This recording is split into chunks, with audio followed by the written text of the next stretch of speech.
Oh, the joys of television now. We can go straight to Matt Smith, the current Doctor, joining us from London. Morning, Matt. Morning. Hello, good morning. How are you? Oh, very well, thanks. Will Gombert's got to push some buttons and pull some levers in your TARDIS. Do you actually know what all those buttons and levers do? I do, but I didn't know that he was there. I thought, what's he doing? What's he doing in my motor? It's not yours for long, though, is it? How do you feel? Yeah. To my mother's dismay, it's not. It belongs to Capaldi now, as of Christmas Day. And did you have you handed it over with grace? I hope so. He's such a nice man that it's hard not to, really. He's sort of kind of reluctantly handing the keys over and the bow tie. But, yeah, no, it's... that's what happens, one in, one out. Yeah, well, David Tennant was here on the sofa, I think, last week, and we were grilling him, trying to find out more about what's going to happen in this very special 50th anniversary episode. I mean, I know you're under strict rules, but can you give us, just tell us a bit of something? He's pretty canny, isn't he, Tennant? He doesn't give much away. No. Yeah. Well, we have Mr. Tennant back. We have Johnny Her. We've got an episode in 3D. Which I think is a first for Doctor Who. We've got a broadcast out to, I think, 94 countries and 1,500 cinemas, I think, worldwide. So it's a big event and it's an exciting event. And what I think's great about what Stephen's done is that he's managed to reinvent the story of Doctor Who somehow a little bit and add something new to the mythology of the character, and I think that's really impressive and hopefully exciting for the fans. I mean, who knows? Okay, we're going to push you a little harder because your current companion, Jenna Coleman, has said she described your final scenes as Doctor Who as traumatic and brutal. Now, you can't have words like that put out there and not give us something. Well, but that's not this episode. That's the Christmas episode. This is the 50th anniversary episode. So she's talking about Christmas Day. So it's all much more gentle, this one? Well, this is more of a romp, really, you know, because we've got Johnny Hurt as the Doctor, we've got David back, we've got Billie Piper, and I think this is more a kind of celebration of all things Who, whereas that is more of a story about number 11 and my Doctor and his demise. Okay, well, let's look ahead to that one, which is being shown at Christmas. What were your emotions like when, you know, it comes to the crunch, doesn't it? That's it. You knew it was coming. It's sort of like, it's quite hard to describe, really. It's quite moving, really, because you've spent 4 years on a show and 4 years with all this kind of crew of people that you've got to know so well.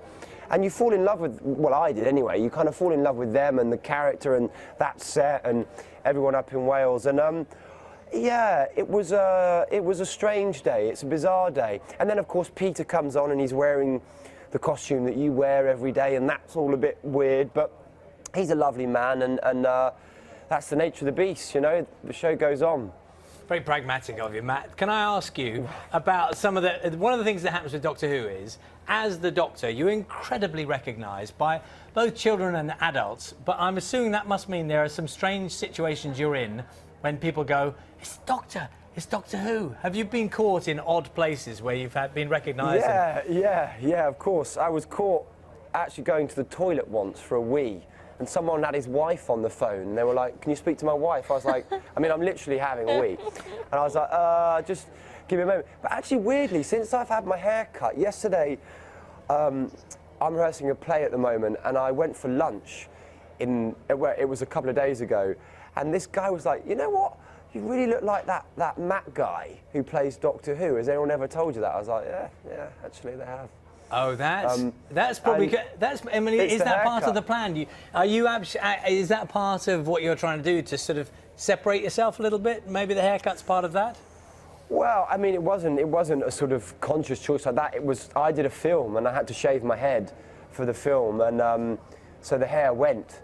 I mean, that's the life of an actor, really. Your hair is not your own, I don't think. But it's been quite interesting because now I get quite a lot, oh, you look like that Doctor Who guy. I'm like, oh, yeah. So what is next for you? There are lots of rumours swirling around. You mentioned a play. Tell us about that one. I am rehearsing American Psycho, the musical, at the Almeida Theatre, which Rupert Gould's directing, and we go into our tech next week. And yeah, it's a musical thriller, so that's exciting. and nerve-wracking and exciting. Is it actually going to be frightening? Because American Psycho isn't exactly the most pleasant of films. Well, one would hope so. And I mean, you know, the book is particularly graphic and violent and disturbing. And so, yes, one would hope that people are disturbed on occasion in the theatre when they come to see it. That's certainly the plan on some level, I think. And Matt, just watching through, Will looking back at some of those villains and the Daleks, and I was really mindful of how much sound and has been so important in Doctor Who. Starting with the very, you know, the theme tune.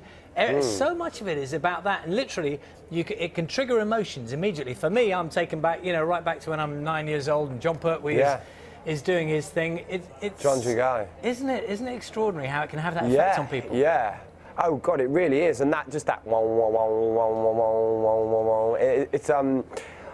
it's a brilliant bit of music and a brilliant bit of sound design. And actually, generally, I think in the show, I think the design is full of real iconic pieces. You know, when you have the TARDIS and the Daleks and sort of things like that, have a real timeless quality, I think, and are sort of etched in our psychology and imprinted in the fabric of our culture so much now. Matt, Day of the Doctor's on at 10 to 8 tomorrow night. Where are you going to be watching it from? I will be watching at the BFI in 3D, one of 1,500 cinemas around the world at the same time, which is, I think, never been done. So we're really excited about that, and it's a big day for Doctor Who, and I'm very proud to be part of the legacy of the show.